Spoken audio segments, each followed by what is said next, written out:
Cardano introduces a new technology called warp transactions. What could that be? What could that mean for the Cardano ecosystem? Is it a game changer?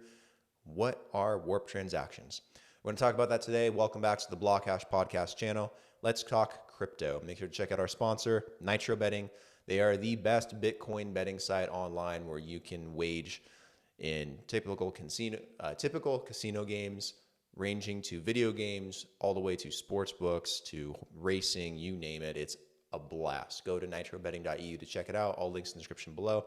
Also, check out our Patreon. We do chart analysis Monday through Friday for the price of 2 cups of coffee per month. Check that out. All right, let's dive in. So Cardano's latest innovation, warp transactions, is a game changer for crypto token transfers. The technology integrated into the Typhon wallet offers a solution to a long-standing issue, the mandatory ADA minimum required for token transfers. Typically, sending tokens on Cardano demands a minimum of around 1.14 ADA to accompany the tokens. Not that much. We're talking like 30, 40, 50 cents.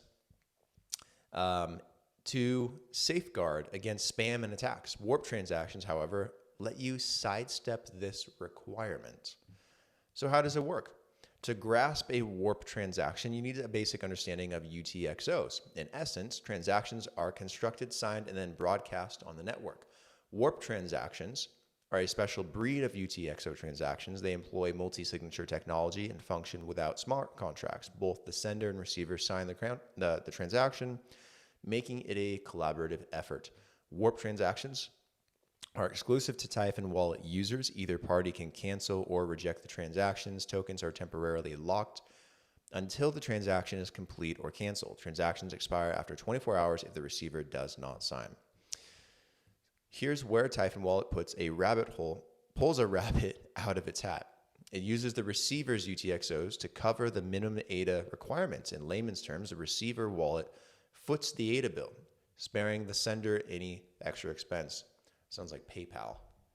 Multi-signature transactions are Cardano old-timers. Typhon wallet has modernized this process, making it as simple as a few clicks. The receiver will notice a incoming transaction and must sign it to accept the tokens. If they are not feeling it, they can always reject the transaction. What about mempools? Warp transactions used an intermediate mempool managed by Typhon's backend. This acts as a holding area until the transaction is fully signed and ready to join the Cardano network. Concerned about security? Don't be.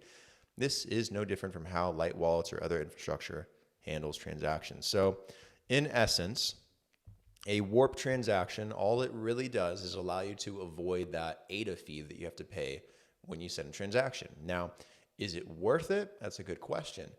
Because ADA is worth like 30 cents, give or take the day or the month.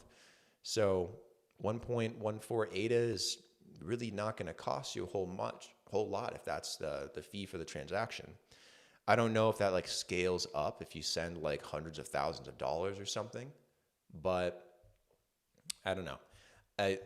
The one thing I don't like about Cardano, and I love Cardano, I think it's a fantastic blockchain ecosystem network. They're doing tremendous amount of stuff in regards to dApps and NFTs and DeFi, and I'm a huge fan of Charles Hoskinson personally.